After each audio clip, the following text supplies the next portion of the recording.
जय श्री राम। मैं सीता प्रजापति आज लेके आई हूँ श्री दशरथ नंदन चारों भाइयों का विवाह।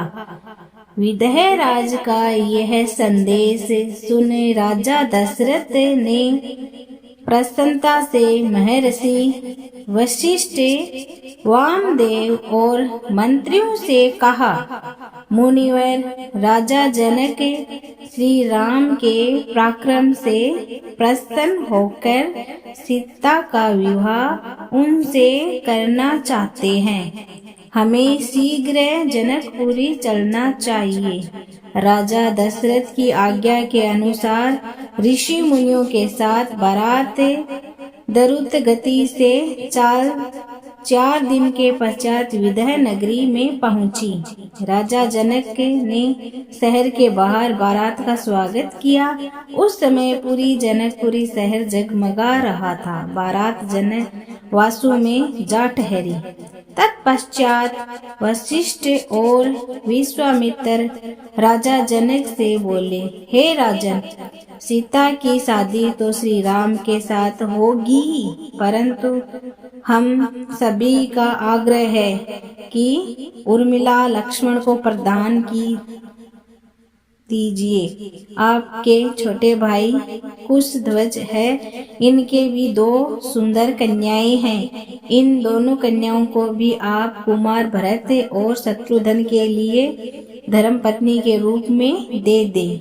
राजा जनक ने हाथ जोड़कर उन मुनिवरों से कहा, मैं अपने कुल को धन्य मानता हूँ, जिसे आप दोनों ने इक्ष्वाकु वंश के योग्य समझकर इसके साथ संबंध जोड़ने के लिए स्वयं आज्ञा दी है।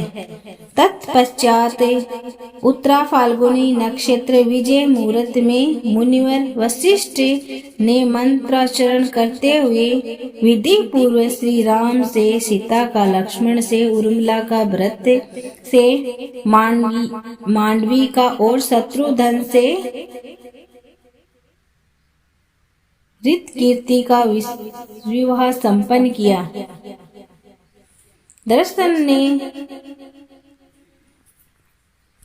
दर्शकों ने फूलों की वर्षा की और दुंदुभियों के गंभीर ध्वनि की। फूल वधू के मधुर घोष के साथ गीत और नृत्य किया। विदेह राज जनक ने कन्याओं के निमित्त दहेज में धन और याचकों को दान दिया। कुछ समय पश्चात विश्वामित्र राजा जनक और महाराज दशरथ से विदा ली कौशिकी तट पर अपने आश्रम में चले गए। महर्षि परशुराम का श्री राम पर रोष। महाराजा दशरथ ने मिथिला नगरी से अनुमति लेकर बारात सहित अयोध्या के लिए प्रस्थान किया। अभी वे लोग मिथिला से निकल ही रहे थे कि रास्ते में बहुत भयानक आंधी आई और तभी भृगकुल नंदन परशुराम जी उनके सामने आ खड़े हुए। उनके कंधे पर परसा और हाथ में दीप्तमान धनुष था। वे भयानक और दुर्जय से जान पड़ते थे।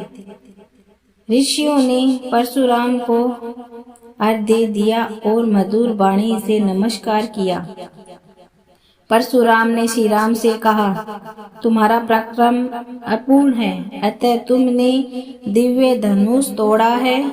मेरे पास एक उत्तम धनुष है, तुम इसे खींचकर बाण चढ़ाओ और अपना पराक्रम दिखाओ।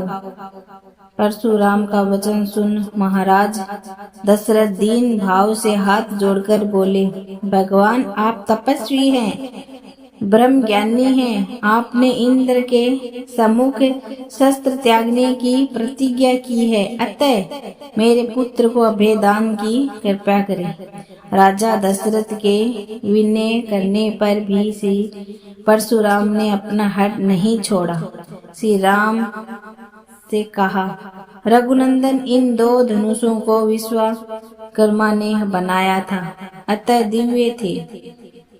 इनमें से एक को विश्वकर्मा ने भगवान शिव को समर्पण किया, जिसे तुमने तोड़ा है, और दूसरा विष्णु धनुष मेरे हाथ में है। तुम यह उत्तम धनुष अपने हाथ में लो और इस पर बाण चढ़ाओ।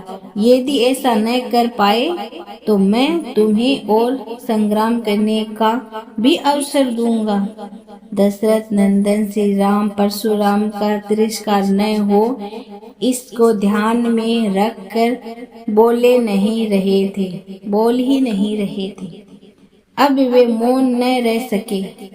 उन्होंने कहा, भारत श्रेष्ठ, मैं क्षत्रिय धर्म से संयुक्त हूँ, किंतु आप मुझे पराक्रमहीन और असमर्थ मानकर मेरा तिरस्कार कर रहे हैं। ऐसा कह श्री राम ने परशुराम के हाथ से एक उत्तम धनुष और एक बाण ले लिया और उस पर प्रतिष्ठा पर चढ़ा कहा, भृगुनंदन, आप पूज्य ब्राह्मण और गुरु विश्वामित्र के मित्र हैं, अतः इस बाण में आपका संहार नहीं करूंगा। श्री राम को धनुष पर बाण चढ़ाया देख जड़वत और तेजहीन हो बोले, रघुनंदन, आप इस बाण द्वारा मुझ पर प्रहार कर मेरी गमन गति और तपस्या को नष्ट न करें। मुझे निश्चित रूप से ज्ञात हो गया है कि आप अविनाशी विष्णु के अवतार हैं, इसीलिए आपका धर्म अनुपम है और युद्ध में आपका सामना करने वाला कोई नहीं। श्री राम ने उस बाण को दूसरी दिशा में छोड़ दिया, जिससे परशुराम का अनिष्ट नहीं हुआ। तदंतर श्री राम ने उनकी पूजा की। परशुराम श्री राम की स्तुति करते हुए उनकी परिक्रमा करके अपने स्थान पर चले गए। परशुराम के प्रस्थान के बाद श्री राम ने वहां शक्तिशाली धनुष वरुण को दे दिया। राजा दशरथ घंटाओं से प्रसन्न हो सेना सहित परिवार पुत्र वधु के साथ फिर अयोध्या नगरी पहुँचे। श्री राम को युवराज बनाने का निर्णय जिस समय श्री राम सहित चारों भाइयों विवाह कर अयोध्या पहुँचे, उस समय अयोध्या नगरी ध्वजा पताका फूलों और रोशनियों की जगमगाहट से रमणीक हो गई थी। वहाँ जगह जगह पर नृत्य वाद हो रहे थे। पूर्ववासी मांगलिक वस्तु लेकर दुल्हन के प्रवेश मार्ग से प्रसन्न होकर गीत गा रहे थे। नागरिक सब की अगवानी करने दूर तक आ गए। तत्पश्चात अपने परिवार के साथ महाशक्तिवी राजा दशरथ ने राजभवन में प्रवेश देवताओं का पूजन किया। कुछ समय बाद राजा दशरथ ने भरत से कहा, सत्य तुम्हारा मामा कैकेयी राजकुमार वीर युधिष्ठिर कई दिनों से तुमको लेने के लिए यहाँ आए हुए हैं। तुम इनकी इच्छा पूर्ण करो। भरत ने पिता के आदेश से माता हूँ और श्री राम की आज्ञा ले उन्हें प्रणाम कर शत्रुघ्न सहित मामा के साथ प्रस्थान किया। पिता की आज्ञा शिरोधार्य कर श्री राम और लक्ष्मण माता पिता गुरुजनों प्रजाओं के सहित और प्रिय कार्यों में संलग्न हो गए। श्री राम और लक्ष्मण के शील संयम और सद्व्यवहार से नागरिक संतुष्ट रहते थे। धर्म और अर्थ के ज्ञाता श्री राम के प्रति प्रजा और श्री राम का प्रजा के प्रति बड़ा अनुरोध था। उत्तम गुणों से युक्त होने के कारण वे तीनों लोकों में आदरणीय थी। अपने पुत्र श्री राम को अनेक अनुपम गुणों से युक्त देखकर महाराज दशरथ ने मंत्रियों, गुरुओं और पुरोहितों से परामर्श कर उन्हें युवराज बनाने का निश्चय किया और राज्याभिषेक की तैयारियां करना शुरू कर दिया।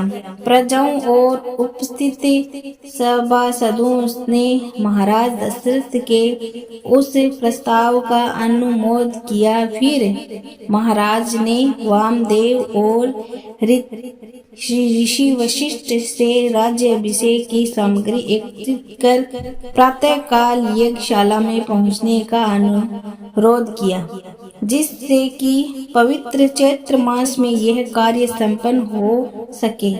उन्होंने कहा कि विद्यमान ब्राह्मणों द्वारा सूर्य उदय होते ही वास्तविक वाचन करने की व्यवस्था करनी चाहिए। वामदेव और ऋषि वशिष्ठ ने सारे कार्य महाराज के कथा अनुसार हर्ष सहित पूर्व किए। तत्पश्चात महाराजा ने सेवकों को आज्ञा दी कि आज सावधान रहकर श्री राम की रक्षा करना, क्योंकि इस प्रकाश के शुभ कार्य में विघ्न आने की संभावना रहती है। माता कौशल्या देव मंदिर में बैठकर अपने पुत्र के लिए शुभकामना हेतु देवताओं की आराधना कर रही थी। सुमित्रा, लक्ष्मण और सीता माता कौशल्या की सेवा में लगन थे। श्री राम ने देव मंदिर में दोनों माताओं को प्रणाम किया। माताओं ने उन्हें अनेक आशीर्वाद दिए। पूर्ववासियों ने राजमार्ग में फूलों की भेंट चढ़ाकर वहां धूप की सुगंध फैला दी और मार्ग के दोनों ओर शाखाओं से युक्त स्तंभ खड़े कर दिए। पूर्ववासी झुंड के झुंड एकत्रित होकर महाराजा दशरथ की प्रशंसा कर रहे थे।